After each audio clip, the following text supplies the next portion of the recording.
Salutations, everyone, and welcome to the HR Pathwayz series, where we help you find the pathway to HR excellence.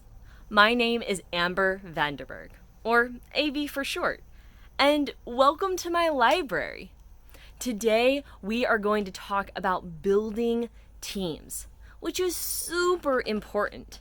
In fact, today's t-shirt is from a place called Paradigm Shift.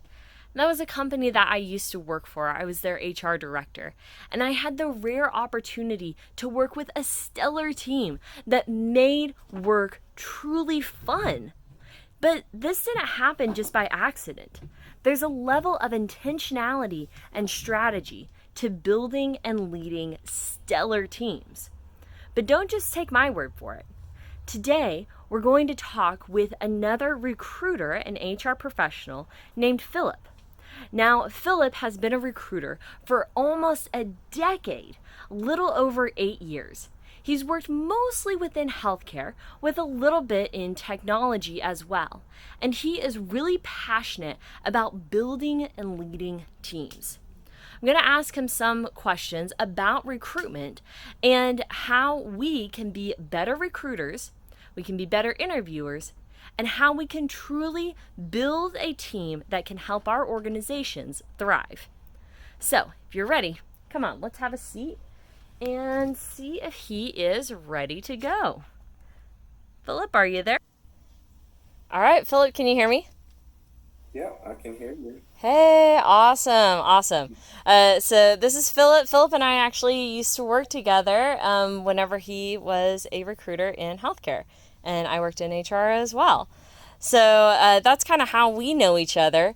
But Phillip, I actually don't know everything about your HR journey and how you came to be in HR. So can you share a little bit about how you got into HR and how you got into this industry? Yeah, so honestly, it was by mistake. So I was in school and I was actually going to nursing school. I knew I wanted to be in healthcare, but I decided, okay, healthcare isn't really, well, being in nursing school really isn't for me, but I want to stay in healthcare. And I was like, well, what can I do to keep my credits? And so my advisor was like, well, you can look into being an HR in healthcare. And I was like, okay. And so one of my best friends, she was like, hey, I got a job at a staffing agency. You should come work here too. They're looking for more people. And at first I was like, no, I don't want to work at a staffing agency. I want to work at an actual legit organization. But I think that was the best stepping stone for me because from there I learned so many skills to build on to get me into the organization that I wanted to be a part of at the time and to learn from there. So that's how I got into the HR realm. Wow, I don't think I knew that you started out in a staffing agency. Hmm. Now, that's something that I never really did. What do you think is one of the biggest differences between working in staffing agency and working at more of a healthcare organization? So working in a staffing agency, there it's all about the next hire, the next placement, because of course they're looking at their bottom line and what they have to pay for and making money. Versus an organization, they're looking for more quality. They're looking at turnover. They're looking at making sure you're a best fit as far as culture, things like that. So the difference between a staffing agency is more placements. Like, do you have the qualifications and you can get the job done? We can place you. Versus the organization is looking for more of a good fit into their organization. Gotcha. Wow. Yeah, that is a really big, that's a totally different approach. Yeah. Yeah. What would you say is one of your favorite parts about recruitment? It's always different. You never run into the same type of person. Everybody is different. Everybody approaches things differently. And so you have to, what you may not understand or agree with is something completely totally different than what the candidate that you're speaking with. And so you have to know how to pull yourself out of your own mindset and put yourself in the candidate's shoes and think about what the candidate really means in order to know if they're going to be a good fit for whatever role you're interviewing them for. So it's very different. It's never the same, and you actually learn a lot. Well, I at least learn a lot. That's kind of next level empathy. Yes, yes, you definitely have to. I would say there's some people that they are a little bit more emotional than others. And so sometimes you have to, as a recruiter, you have to know, okay, this person just is a little bit more emotional and that's how they express themselves. Mm. And then there's other people where they are just more stone cold face, where you're like, okay, this person isn't mean or rude. That's just their personality, but they can still do the job. So it's just being able to read people as you're interviewing them. Hmm. One thing that we talk about a lot in this group is all of the different hats that you wear as a recruiter. And all the different hats you wear as an HR professional. And we talk about how you get every set of tiers. You get happy and joyful tears whenever people get promotions and people get jobs. And then you get tears of frustration and anger when maybe you don't get a job or you don't get, the exact position or you maybe the salary that you wanted. So you get every range of tiers of excitement and joy and frustration and anger. And in HR and especially in recruitment specifically, you really get every range of that. Oh no, this is very true. And as a recruiter, you're not just, oh, I'm finding somebody, talking to them, getting them set up for an interview, and then hiring them. You're literally the counselor, the therapist, the everything. You're everything because I mean, people, they come back to you even once you place them, they get the job. If they have questions, they usually come back to their recruiter before they will anybody else in HR because you've built that rapport and the relationship with them. Hmm. Yeah, absolutely. What would you say would make, I guess, just a really key skill to being a great recruiter, and having those people that have, I guess, that relationship and that trust with their recruiter?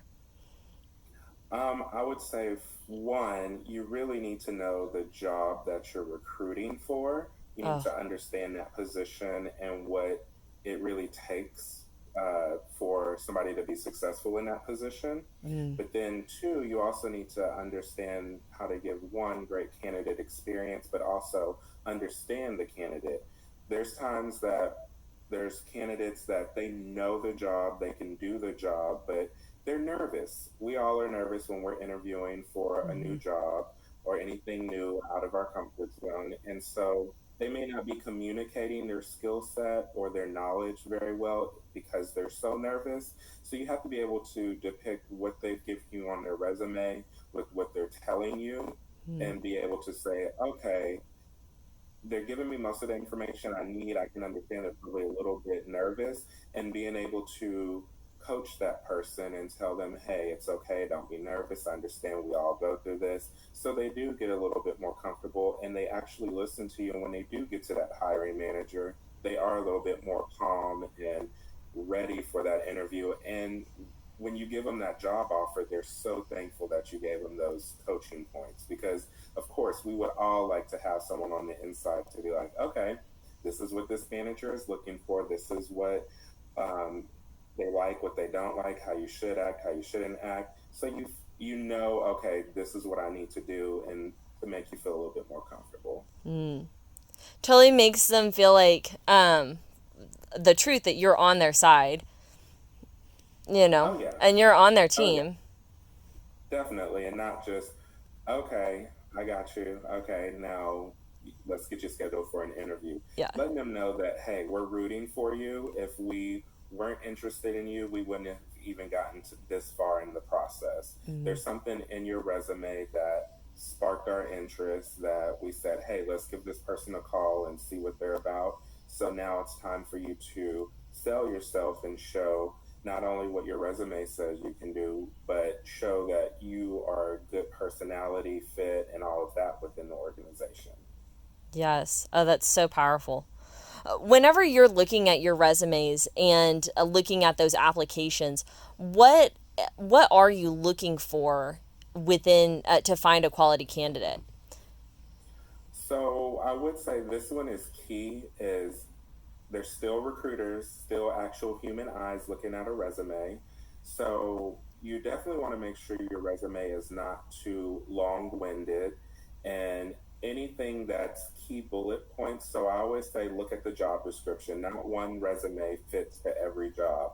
So Mm-hmm. look at the job description of what you're applying to Mm-hmm. and make sure those key required skills and the preferable skills, if you have any of those, you are highlighting those at the beginning of your resume. Because what you want is for whenever it's a recruiter or a hiring manager to scan through your resume. And there are some tech companies now that they actually have algorithms where computers scan your resume and they Mm-hmm. look for those key terms, key words. And if they don't see them, they automatically reject and move to the next. But if Mm-hmm. they see them, that makes them stop and look at your resume even harder and say, let's give this person a call. Mm-hmm. Wow, that's. Uh, do you think that AI is going to have a big difference in, especially the primary scanning through those applications? Do you think that's going to have a really big change in the future of recruitment? Oh, yes, I can tell you. So I used to work for a tech company at one point, and that's what the programmers were creating.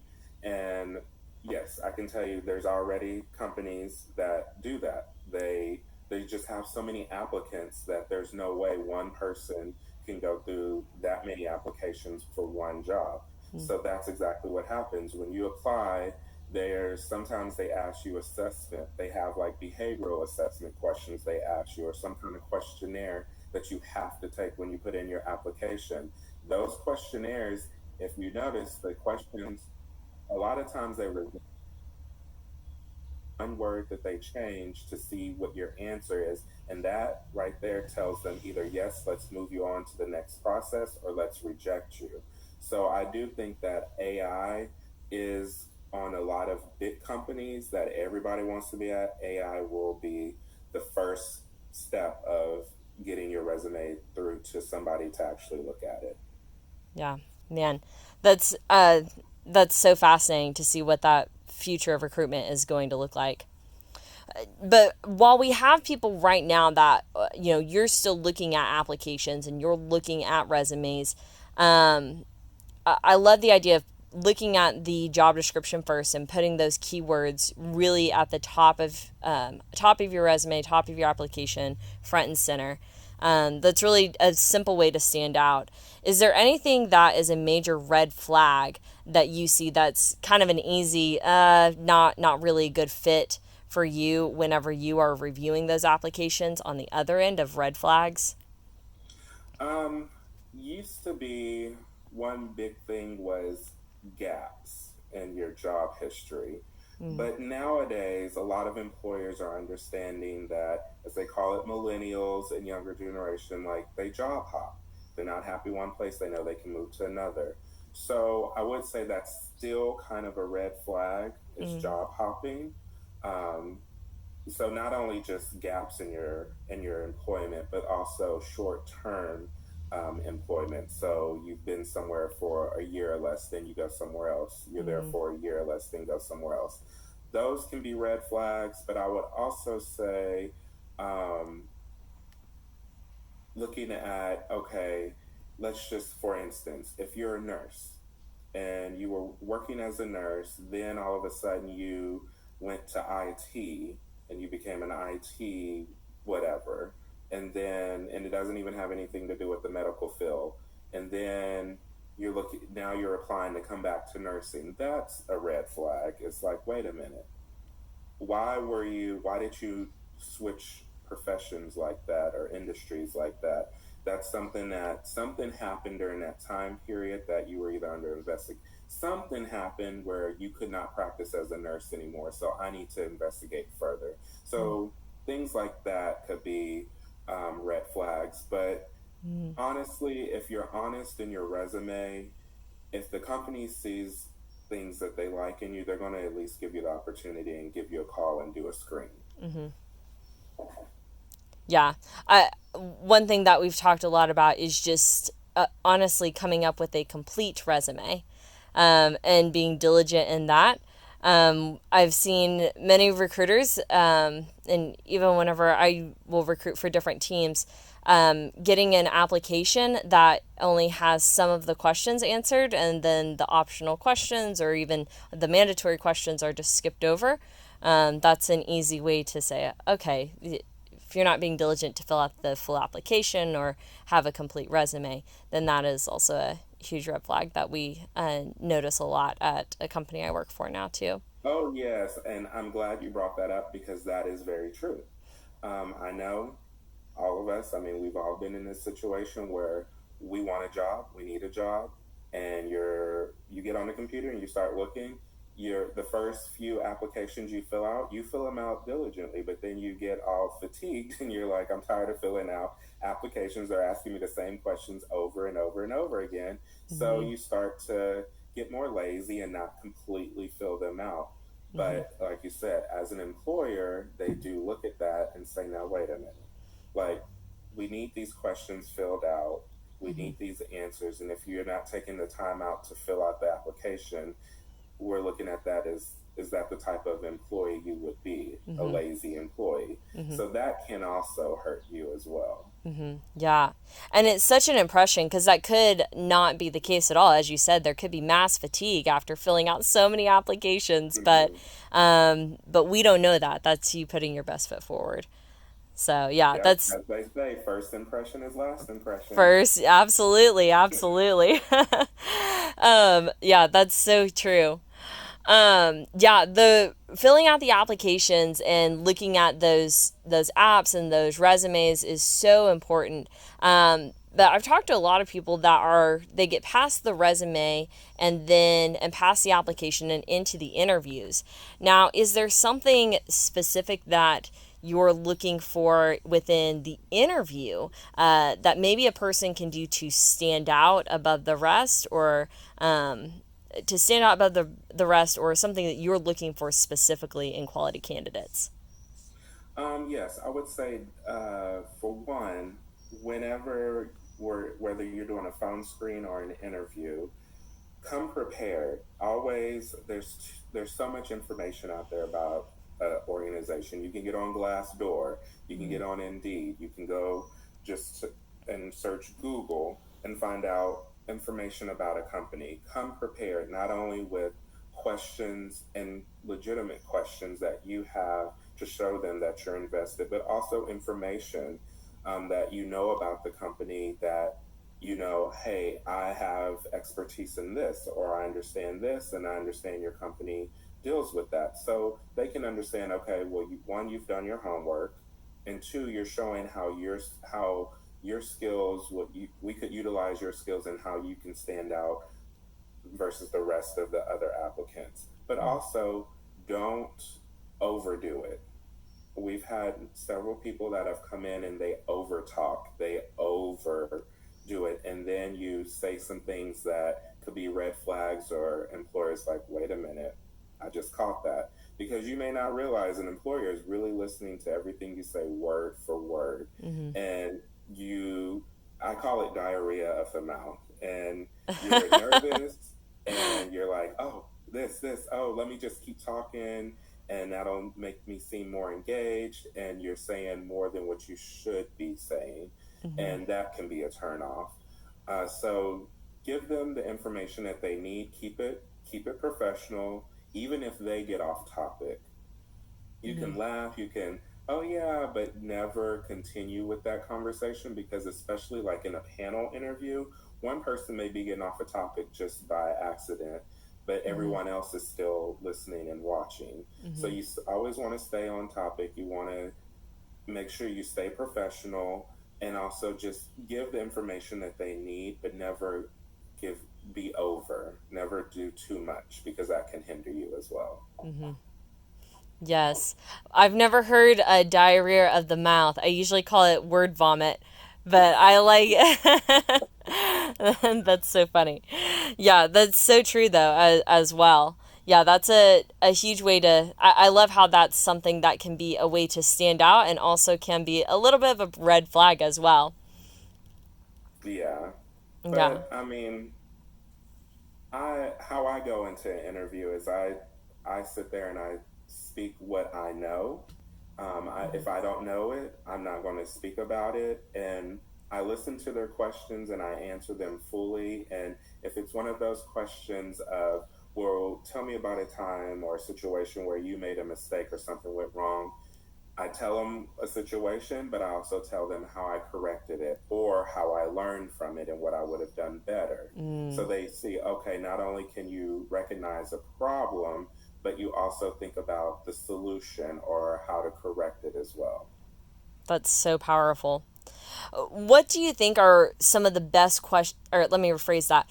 What are some of the best interview questions as a recruiter that you enjoy asking within your interviews to find those quality candidates? And of course, this does depend upon the job. As you said, Yeah. great recruiters know the job description. So it does very much depend on the job. But at the same time, no matter where you go, you are looking for, quality people that can show good work ethic and, Oh, yeah, be yeah. be positive assets to the team. So, what are some of your go-to interview questions to find those quality candidates?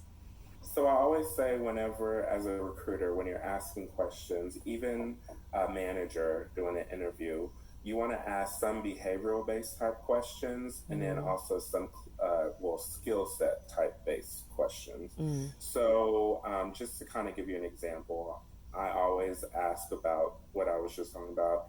Give me a time when, and it always has to be at work, when you've made a mistake or you didn't get along with another coworker, didn't agree, you were on a project, same project.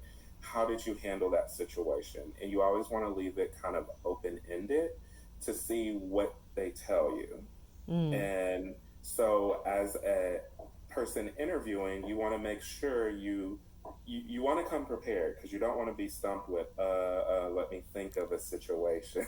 So you kind Yeah. of want to come prepared, and you want to be able to speak on a situation. You want to not be very general with it. You want to be able to give specifics. That's what they're looking for. Hmm. Okay, so what was the project or what happened? How did you handle the situation? Or what did you do to recognize, wait a minute, this is wrong? What did you do to correct it? Or if it couldn't be corrected, what did you do to make sure you did not make that same mistake again next time when you have the same situation? And that's what an employer is looking for. Mm. Okay, you identified a problem, you corrected it, and you figured out a way to make sure it doesn't happen again. And if you can do those steps and show and prove and give enough evidence in your explaining of that, they know, okay, we all make mistakes. We've all been down that road. We make mistakes no matter how long we've been in a job. Hmm. But you can identify when a mistake is happening, or if there's something going on within the workplace, you can identify and you can figure out, okay, how can we come together to get along and get this project done or work together in a cohesive environment. That's what they're looking for. I love that. I love that. Yeah, and especially now more than ever, it's so important because we're all working, many of us are working remotely. And so it's so important to be intentional about being a really great team member and to be forthcoming whenever we make those mistakes and to be very clear in what we've learned and how we can progress from there. Oh, yes. Yeah. And I tell everyone, especially anyone new coming into the workforce, be prepared. That's the biggest thing, is do your research, look at the reviews. And a lot of times, like Glassdoor, you can look at previous interviews for the same type of position that you're interviewing for and recent ones to see. They may not give exact questions, but they kind of tell you, oh, yeah, it was a lot of behavioral based, or it was a lot Hmm. of clinical, or not clinical, sorry, I'm speaking healthcare, but more skill set based. So you know going in, okay, I can expect that they're going to ask me behavioral based type questions or Hmm. whatever the type questions it is. So you can be more prepared and not, oh, wait, let me think. Oh, no. And then it throws you off.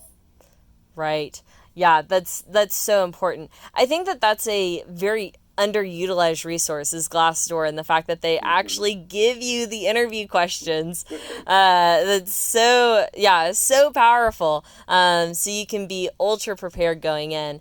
But either way, there is a level of expectation. I always tell people to have about 5 stories prepared about leading a team in some sort, or facing a mistake and or a challenge and how you dealt with that. And there's very general questions that are asked quite often within interviews. So I love that. But Glassdoor is next level in that they give you very specifically what those questions are at Yeah. times. Yeah. Wow, that's so awesome. One of the things we've talked a little bit about people that are wanting to get into the into HR. A lot of people in this group, they are either in HR or they're wanting to get in HR and progress. And today we're talking about recruitment specifically. What are some of the biggest challenges that you face as a recruiter?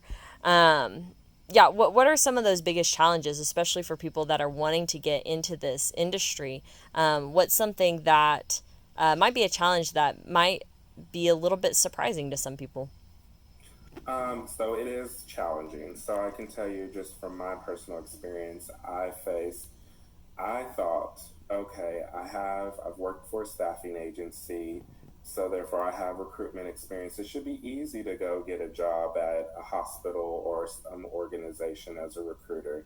But no, everyone told me, oh, you have agency experience, but you don't have organization, like a or huge organization experience, and it's completely different. Which at the time I was like, how is it different? But it is different. And Mm, so it took me a long time to break into that industry of getting into an organization and out of agency. But what mm, I'll say is, if in recruitment in general, if you're looking to do that, I would say if you're in school still getting your degree, then you want to definitely go out there and do like internships, do anything you can to get inside of a organization while you're in school and do internships, externships, get your name out there, work really hard, and get your foot in the door. Sometimes, though, you have to start small. Yes, you may want to be a business partner or a recruiter or whatever it is in there, but sometimes you may have to start off like as an onboarding specialist or as the front desk person and work your way up the ladder into that specialty that you're trying to get in HR. It's very hard. And surprisingly, there's a lot of people wanting to be in HR. So of course there's going to be competition. So you just got to really look at your audience and look at what you're facing and where you're at in your career. And as I say, get in where you fit in and basically show, okay, this is what I want to do. I'm a hard worker. And if you have to start from the bottom and work your way up. Everyone's got to start somewhere. Yep. uh, Philip knows whenever I was in college, I was, yeah, I actually worked at the healthcare company that we were at. And yeah, I did pretty much every sort of specialist journalist position possible. Yeah, you're a But jack of all trades. yeah, literally every facet of HR, I was there. I was benefits one week, yeah, employee relations another, recruitment another. So yeah, pretty much every aspect of HR, that's where I was. But it was one of the best learning experiences one could ask for, especially for a large organization like that. But yeah, definitely have to take the opportunities where you can find them, right? Oh, yeah, definitely. Wow. Well, this has been really great advice and just a really good insight into what recruiters should be looking for and what recruiters are looking for, especially in the industry you're talking about, which is healthcare. So that's just really good insights for. I know a lot of people in this group are very, very interested in how to build better teams and how to be a really quality recruiter. Before we go, I just want to leave you with one last question. Do you have any last bit of advice for people that are wanting to get into the HR industry? Last advice. I would just say again, Um, if you're wanting to get in HR and you're not already in HR, just show get get in, if know what organization you want to be a part of, and if you can't get into that position that you want, get in some way, get your foot in the door and work your way up. That's the best advice I can give you, because I know just for me it was hard breaking into the HR industry. And just looking back, if there were a few things that I could have done differently, I would have to have gotten into an organization much quicker. But one thing I do know, and that I suggest to a lot of people that want to be in a specific field, but they don't have that experience yet, is get your foot in the door. Know what organization you want to be part of, get your foot in the door, and it's so much easier to move up from there versus trying to just get into that specific role and you're not even in that organization. That is really powerful advice. Yeah, that's really powerful advice, especially for people that are new to new to HR and wanting to break in. So, yeah, thank you so much for that. Thank you. Well, Phillip, thank you so much for taking the time to meet with us today. I really appreciate it. So, yeah, thank you so much for giving us some insights about HR and recruitment specifically and how to build better teams. And just on a personal note, it was just so great to talk to you again. I know. After, yeah, we haven't been actually got to see you in quite some time. So, yeah, it was so great to chat with you again. It was good speaking with you, and thank you so much for this opportunity. Yeah, thank you so much. You have a good rest of the day. You too. Bye. Wow, that was a really great interview.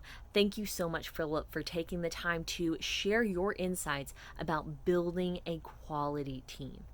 You know, recruiters have different approaches and different methods, and so it's really important to talk to a variety of recruiters to hear their approaches as you are forming your own recruitment philosophy to be an excellent HR professional. Two of the big takeaways that I got from our talk is finding an industry in addition to the profession or the type of HR that you want to practice. If you are in an industry that you love, you can find a way to be in that position to build your connections, to build your network, to build your knowledge of the industry, and to truly open up doors for the future. So take that time to ask your questions, especially if you're in the job search, not only about what profession you are wanting to pursue, but also in the industry you would like to pursue those opportunities.